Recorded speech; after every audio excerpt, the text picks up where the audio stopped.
Dan ini tali pertama yang menghubungkan kita dengan Allah, itu iman. Jadi kalau imannya sudah ada, koneksi bisa dibangun. Anda kalau punya handphone nggak ada sinyal, nggak bisa connect, nggak bisa nyambung, nelpon nggak bisa, kirim pesan susah, mesti ada koneksinya dulu. Buka koneksinya, baru nyambung. Hal yang mengoneksikan kita dengan Allah supaya dapat ala hudam mir rabbihim, dilindungi Allah, dipandu Allah, dibimbing Allah, dijaga Allah. Apa koneksi pertamanya? Iman.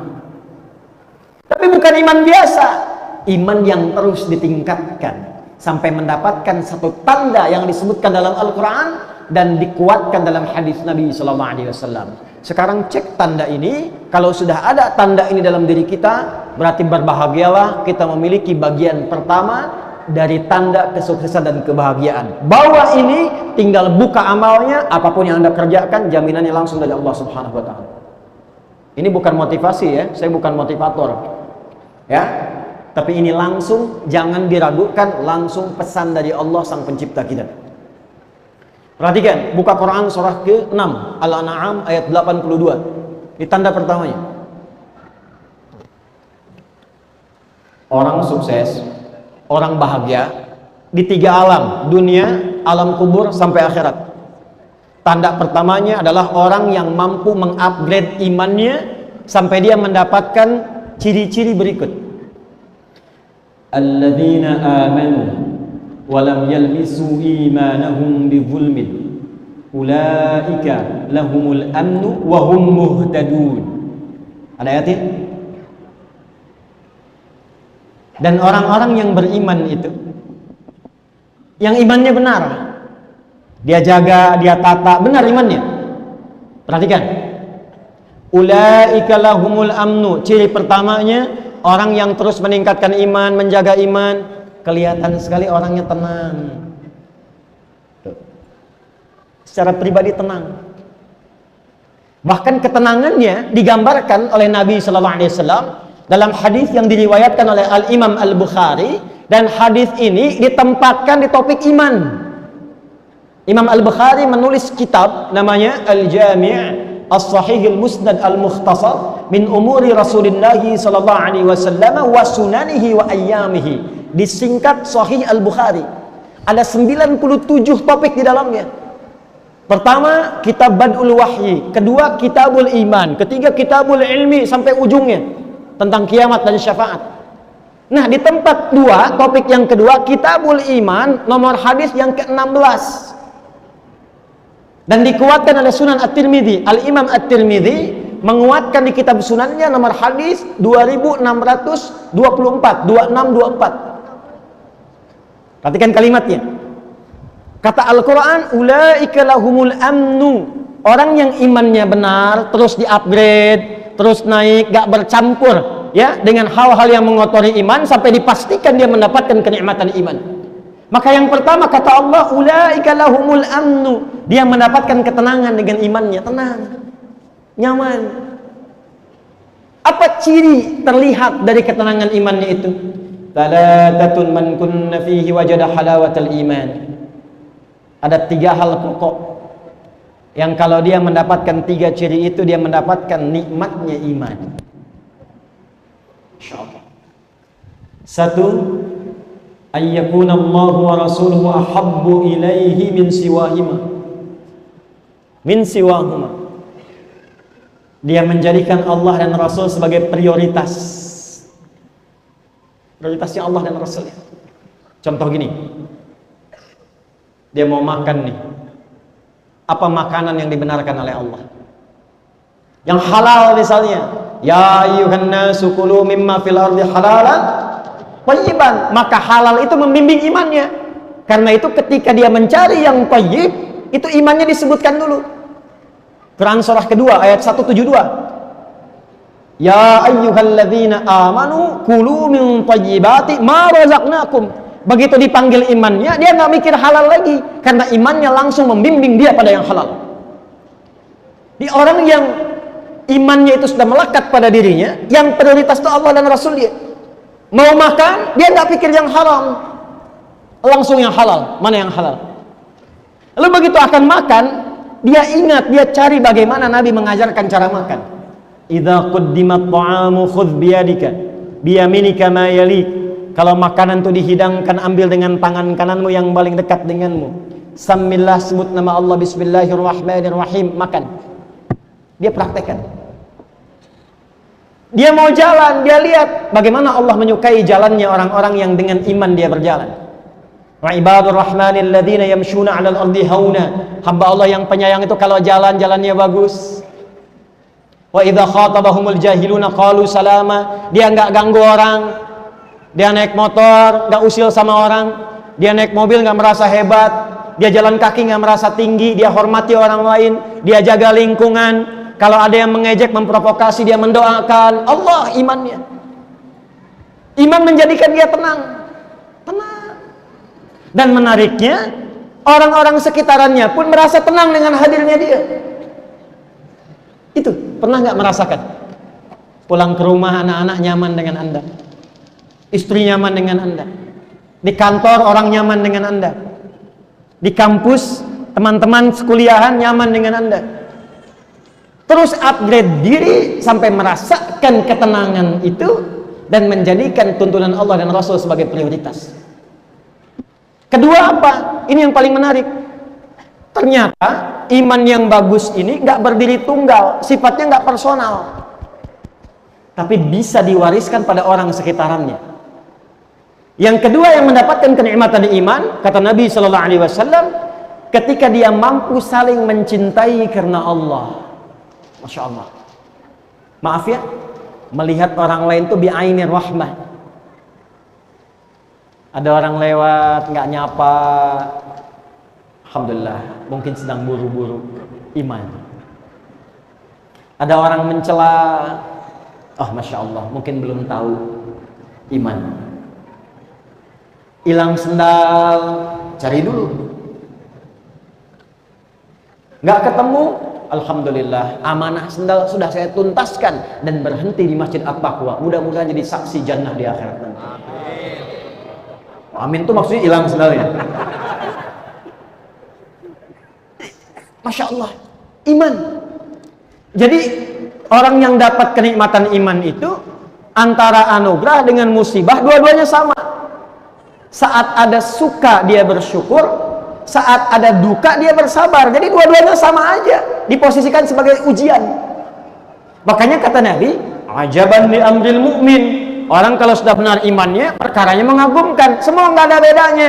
Semua dilihat sebagai ujian yang melahirkan pahala. Dapat kedudukan, inna lillahi wa inna ilaihi raji'un. Ujian dari Allah. Bukan untuk pamer. Dijaga, bikin kebijakan yang baik. Jalan-jalan lihat masyarakat. Tanya jawab, didengar aspirasi, dibikin kebijakan yang menyejahterakan. Kalau muslim, ajak muslimnya untuk ibadah ke masjid. Tunjukkan keteladanan. Kepada non-muslim toleran, didengar aspirasinya, didengarkan, diberikan kebaikan-kebaikan, iman. Ikut kontestasi nggak terpilih, alhamdulillah. Alhamdulillah, dia sabar dengan itu. Tetap dia berbakti dengan ilmu yang dititipkan oleh Allah kepadanya. Jadi antara suka dengan duka, posisinya sama. Saat suka ada syukur, saat duka ada sabar. Semua ujian. Itu ajaban. Yang ketiga, dia konsisten pada kebaikan dan imannya menjaga dia pada keburukan sampai di level nggak suka ketika merasakan atau melihat sesuatu yang tidak baik. Bisa ada tayangan TV misalnya, tayangan nggak bagus, nggak sengaja terlihat, bukan cuma dipalingkan. Apa tayangan seperti ini nggak layak ditonton, ganti aja. Kalau semua channel begini, ganti channelnya sekalian. Gimana? Jadi orang beriman itu semua yang keluar manfaat. Makanya ujung ayatnya Allah sampaikan, perhatikan kalimatnya, wa hum muhtadun ulaika ala hudam mir rabbihim. Ala hudan itu kalau melekat kepada orangnya disebut muhtad. Jamaknya muhtadun. Orang yang ditunjuki oleh Allah. Nanti hasilnya apa?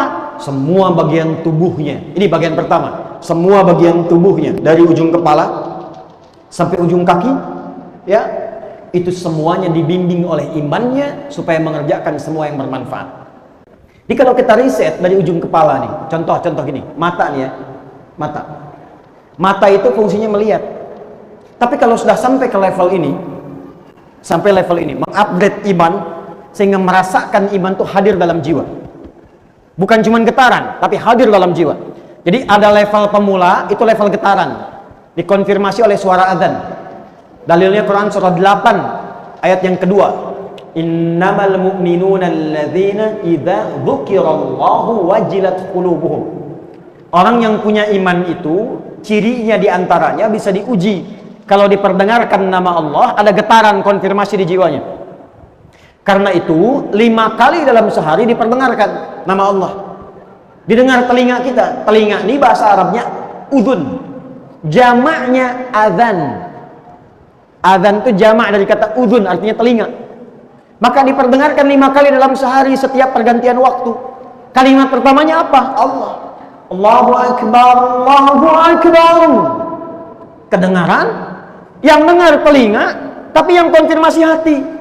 Makanya di hati kecil kita mengatakan, membisikkan, cepat, sudah adzan.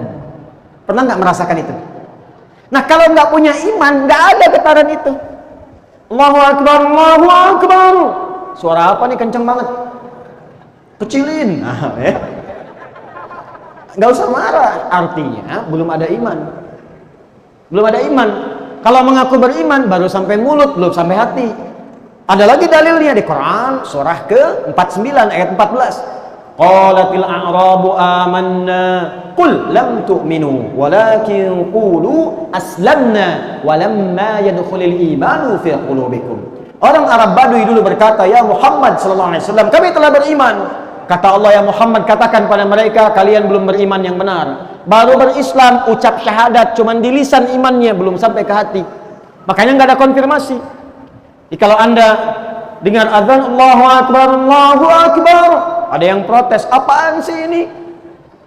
Anda nggak beriman? Saya beriman kok, tapi nggak begini juga misalnya kan? Ini berarti yang dimaksud Quran surah Al-Hujurat ayat 14. Doakan, bukan dicela, didoakan dan ditunjukkan kepada kebenaran. Anda kalau di bandara dengar suara ribut nggak protes, kenapa ketika dengar azan Anda harus protes demikian? Di bandara kan tiap waktu attention please, maklumat, mohon perhatian.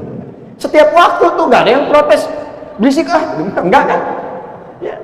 Kenapa yang mendengarkan kita, mendekatkan kita kepada Allah, mengonfirmasi iman kita, katanya beriman. Kalau yang belum beriman jangan disoal, didoakan. Ini yang mengaku beriman menyoal. Itu yang patut digarisbawahi. Itu konfirmasi dasar. Nanti kalau sudah melekat menjadi yu'minun, orangnya mukmin, jamaknya mukminun, maka imannya bukan hanya jadi getaran, tapi jadi sinyal yang membimbing semua bagian tubuh. Maka ketika mata akan melihat, Allah memerintahkan pada imannya, bimbing matanya. Quran surah ke-24, surah Cahaya, An-Nur, ayat 30 untuk laki-laki, 31 untuk perempuan. Qul lil mu'minin, imannya dulu, yaghuddu min absarihim. Katakan pada pria-pria yang merasa sudah mukminin, punya iman, mengupgrade imannya, yaghuddu min absarihim, bimbing pandangannya, lihat yang baik. Yang tak baik menurut imannya palingkan. Makanya mata ini ketika melihat objeknya netral semua, apapun yang dilihat. Tapi yang membedakan nanti iman. Ini gambar gak bagus nih, kata imannya. Kalau akal itu cuma mencerna, akal itu cuma merumuskan. Iman itu memberikan nilai pada pencernaan akal. Diperintah akal, rumuskan itu nggak benar. Kalau nggak punya iman dianggap benar aja. Makanya saya kemarin di Amerika, saya nggak lihat ya, dengar cerita aja gitu. Ya. Yang aurat tampak gambar biasa, yang sana sini, alhamdulillah Ustaz datangnya musim dingin. Kalau musim panas, di sini katanya terbuka semua. Dalam hati Ustaz emang lihat gitu. Ya. Tapi kita lihat ya, gambarannya apa? Itu dianggap biasa karena nggak ada iman. Menurut akalnya itu pakaian terhormat. Menurut akalnya itu biasa. Menurut iman itu nggak biasa, mengumbar syahwat, bisa memancing maksiat, bisa menjadikan perilaku yang tidak normal nantinya. Sedangkan manusia itu makhluk terhormat, diciptakannya itu dengan mulia. Quran surah 17 ayat 70. Walaqad karramna bani Adam. Kami telah muliakan, kata Allah, dengan keagunganku semua anak cucu Adam. Makanya Allah jaga supaya semua bagian tubuhnya mulia. Dipakein pakaian supaya mulia, dibedakan dengan binatang. Dijaga supaya lisannya tidak bertutur yang tidak mulia. Dijaga supaya tangannya tidak bertindak yang tidak mulia. Dijaga supaya pandangannya tidak menatap yang tidak mulia. Dijaga untuk kemuliaan. Makanya muncul hukum haram. Haram itu seakar dengan kata hurmah, hormat. Kenapa muncul haram? Menjaga kehormatan supaya tidak hilang martabat kita di hadapan Allah Subhanahu wa taala. Sebab kalau sudah maksiat, kehormatannya runtuh. Coba diviralkan. Ini ada anggota dewan fulan, hobinya nonton film porno misalnya. Terus viral, kehormatan Anda runtuh. Ada orang mencela, ini ustadz senangnya mencela. Yang didapat bukan ilmunya, aibnya yang menyebar, kehormatan Anda runtuh. Makanya turun iman, membimbing tubuh kita, menjaga kita menjadi terhormat. Dan muncul hukum haram, bukan ingin menyulitkan, tapi menjaga kehormatan. Kullil mu'minin, katakan bagi yang punya iman, yaghuddu min absarihim ghaddul basar. Imannya yang membimbing nanti. Ini nggak bagus, palingkan. Ini mengundang syahwat, jangan pertahankan, alihkan. Ini merusak pikiran, jauhkan. Saya punya kawan, dia sekarang kuliah di Kanada. Teman sekamar saya di pesantren. Spesialisasi di bidang neurologi. Jadi kajiannya itu mengkaji saraf yang menyambungkan ke otak. Di antara risetnya tentang gambar-gambar pornografi. Ternyata itu lebih berbahaya dari narkoba, candu. Hati-hati itu. Pornografi itu lebih berbahaya daripada narkoba dan langkah tangga pertama menuju LGBT. Hati-hati itu. Jadi kalau ada orang, bukan kita ya, misal nih, terbawa arus lihat gambar yang tak layak, itu jadi candu, langsung nyangkut di memorinya. Dijaga oleh setan. Makanya kalau Anda pernah dengar riwayat, kalau melihat sesuatu yang tak pantas sekali aja, cepat palingkan. Sekali itu bukan begini sampai kedip ya, karena ada salah paham tuh hadisnya. Kan sekali selama belum kedip begini. Astagfirullah, begini. Cepat palingkan. Ya, selanjutnya setan. Sebab sekali melihat, nyangkut nanti di memori kita tuh. Dan setan bermain di situ. Itu Masya Allah bisa lebih cepat hafal dan ingat sampai bayangannya dibandingkan dengan mushaf yang kita baca tiap hari. Dan bisa merusak. Nah itu yang dijaga oleh Islam. Iman kita menjaga, palingkan supaya tidak merusak. Sebelum jadi perilaku, ada pornografi, ada porno aksi. Beda. Pornografi dalam konteks apa? Interaksinya pandangan, pendengaran, kata-kata. Kalau sudah porno aksi dilakukan, nah itu pengantar pada keburukan. Iman datang membimbing supaya kita tetap dalam kemuliaan. Imannya dulu. Perempuan sama ayat 31-nya. Wa kullil mu'minati yaghuddna min absarihin.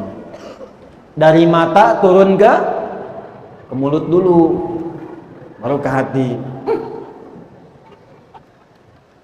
Dari mata turun ke lisan. Lisan iman dulu, baru lisannya. Quran surah 49 ayat 11 sampai 12. Ya ayyuhalladzina amanu la yasra qaumin qaum la yaghtab ba'dukum ba'dha. Hei orang-orang yang telah punya iman, imannya dulu. Pasti kata Allah, iman itu akan menjaga lisanmu dari sifat saling mencela. Aku berikan lisan bukan untuk mencela merendahkan orang. Aku jadikan lisan untuk berkata yang mulia, yang baik-baik. Tak mampu diam, maka muncul hadis Nabi. Man kana yu'min, pakai yu'min. Iman yang di-upgrade. Man kana yu'minu billahi wal yaumil akhir falyaqul khaira aw liyasmut. Siapa yang mau mengupgrade iman, merasa beriman pada Allah dan merasa akan dihisab di hari kiamat kelak, falyaqul khaira, katakan yang baik-baik, aw liyasmut. Kalau nggak mampu diam. Iman. Sekarang saya tanya tuh. Maaf ya. Maaf, dari tubuh kita aja nih, udah nyampe belum ke derajat ini? Makanya Nabi itu nggak ngasih dunia dulu. Apa Anda kira Abdurrahman bin Auf langsung kaya ketika masuk Islam? Tidak. Utsman langsung kaya? Tidak. Ali langsung pintar? Tidak. Abu Hurairah langsung hebat? Tidak. Bilal langsung kuat? Tidak. Yang ditata itu hatinya dulu. Karakternya dulu, karakter moralnya dulu, pribadinya dulu. Lewat iman ini, pendidikan iman. Makanya mereka menjadi tangguh. Dan iman itu dipertahankannya luar biasa. Bilal diseret, diikat dalam batu besar, di tempat yang terbentang luas. Ya, di lapangan, diikat di atas batu, yang batunya dipanasin dulu, musim panas loh. Nggak seperti panas di sini, masih ada uapnya. Uap kering. Kalau pernah ke Mekah musim panas, terasa tuh panasnya. Lihat gunung-gunung di Sahara itu. Dipanasin batunya, ditarik, diikat di atas batu, dicambuk. Irtad, murtad kamu, keluar dari iman. Irtad. Apa jawabannya? Enteng aja. Ahad, irtad, ahad, irtad, ahad. Gimana tuh bisa pertahankan itu? Makanya sahabat sebelum sukses, sebelum bahagia, menyukseskan dirinya dulu dengan imannya. Mereka menjadi pribadi yang sangat tangguh. Abdurrahman bin Auf itu menukar dunianya untuk imannya. Kata orang-orang Quraisy, kalau kamu beriman pada Muhammad, ingin ikut hijrah, kami ambil semua hartamu. Silahkan ikut ke Madinah sana, ke Yathrib sana. Cuman bawa pakaian aja, jalan kaki. Dipertahankan, nggak apa-apa, saya berangkat. Iman. Sehingga yang terjadi apa? Kalau punya kedudukan jujur, disiplin, sabar, baik. Kalau punya harta dermawan. Kalau punya ilmu, luas ilmunya, berbagi dalam kebaikan, ikhlas menyampaikannya. Itu yang dibutuhkan tuh itu sekarang. Nah sekarang jangan jauh-jauh dulu. Anda pengen kaya, menata harta, menata diri aja belum sanggup, pengen kaya. Alih-alih maslahat, jadi maksiat nantinya. Belum sanggup menata diri, begitu diberikan harta, datangnya ke tempat maksiat, dipakai maksiat, kumpulnya dengan orang-orang perbuat maksiat, dikerjakan di tempat yang tidak disukai oleh Allah dan Rasulnya. Makanya sebelum sampai dapat amanah harta, kedudukan, ilmu, apa yang dilakukan? Perbaiki diri dulu, supaya memandangnya yang baik, mendengarnya yang baik, berucap yang baik, berjalan ke tempat yang baik. Begitu dititipkan kedudukan, andanya sudah baik, maka kedudukan itu ditempatkan pada tempat yang baik. Ya, jadi kadang-kadang kalau Anda bekerja belum dapat sesuatu, jangan langsung disimpulkan. Jangan langsung disimpulkan. Boleh jadi Allah menginginkan kita baik dulu, lalu semua hasil ikhtiar kita akan dirapel semuanya, diberikan dalam akumulasi bentuk yang lebih besar. Kadang-kadang kita nggak sadar. Usaha sebulan nih, nggak dapat nih. Tapi begitu di hari yang ke-30, dapatnya lebih banyak dari biasanya. Itu bukan dapat lebih banyak, itu akumulasi keringat Anda selama 29 hari. Tiba-tiba Anda nggak nyari, teman datang nawarin proyek. Itu ikhtiar Anda selama 29 hari. Tapi selama 29 hari itu Anda dididik oleh Allah bersabar, dididik tawakal, dididik yakin, dididik dekat dengan Allah, dididik husnudzan. Itu yang mahal sekali teman-teman.